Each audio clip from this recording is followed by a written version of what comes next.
This is for you, all the sacred feminine leaders, whether you identify yourself as coach, healer, artist, creative, entrepreneur, starseed, or what's not. If you're like me, you might have had your fair share of anxiety, especially when you need to be out there.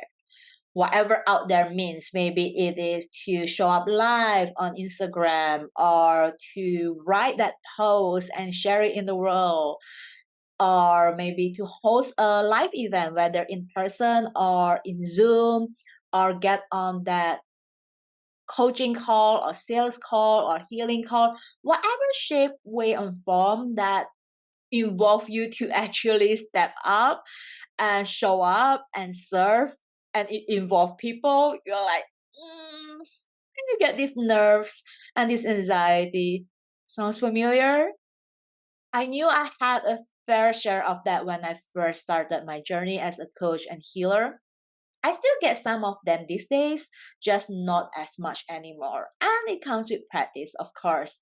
So I'm gonna kind of share a little bit of my tips later on.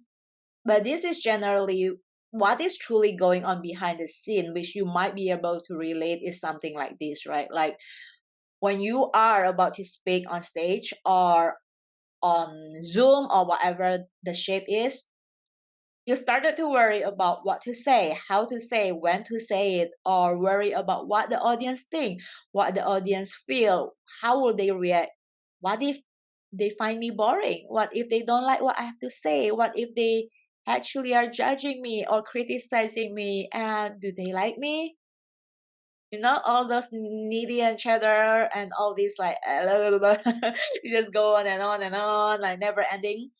Like it is just like a form of inner chatter that is stopping you and holding you back from showing up fully and for being yourself and shining your light and serving. So the next time you catch all those inner chatter, stop and remember to tell yourself this. This is what I've used for years and it worked like magic. I will remind myself that when that chatter comes up, when that anxiety comes up, I will take one deep breath in and out. Come into my heart center, putting my hands on my heart, and I remind myself that I'm here to bless, not to impress. And I'll repeat that sentence 3 times or even more until I feel myself centered and grounded. It works almost immediately every single time. Why? Because at that moment, it immediately shifts the focus out of myself and out of my ego and shifting the attention into serving, into helping, and into being of service, to other people. So remembering that I'm here to bless, that whatever I got to say, whatever I got to share, that will have a positive difference and impact on others. Otherwise, I wouldn't be here doing what I'm doing. Otherwise, I wouldn't be given this gift. Otherwise, I wouldn't even be walking this path. So the very fact that I'm on this path as a coach, as a healer, as a starseed guide, as a sacred feminine leader, I am here for a reason.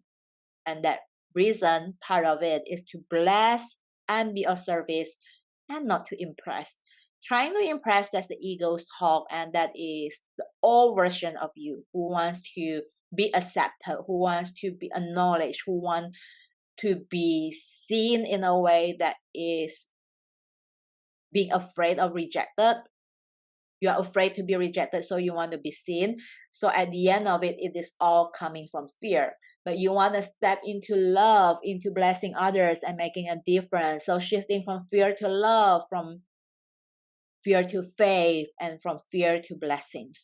So the next time that happens to you, if you need to actually center yourself before you go on live, before you go on stage or what's not, just remember that you are here to bless and not to impress.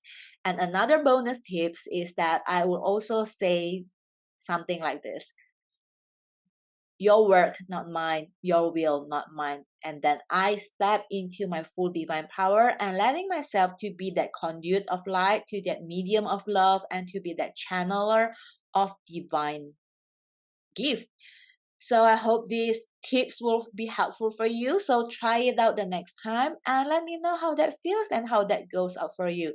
That can be your new mantra. I'm here to bless, not to impress. And with that, I'm sending you much love. And if you haven't already, do subscribe along so that you'll be notified when I release new video.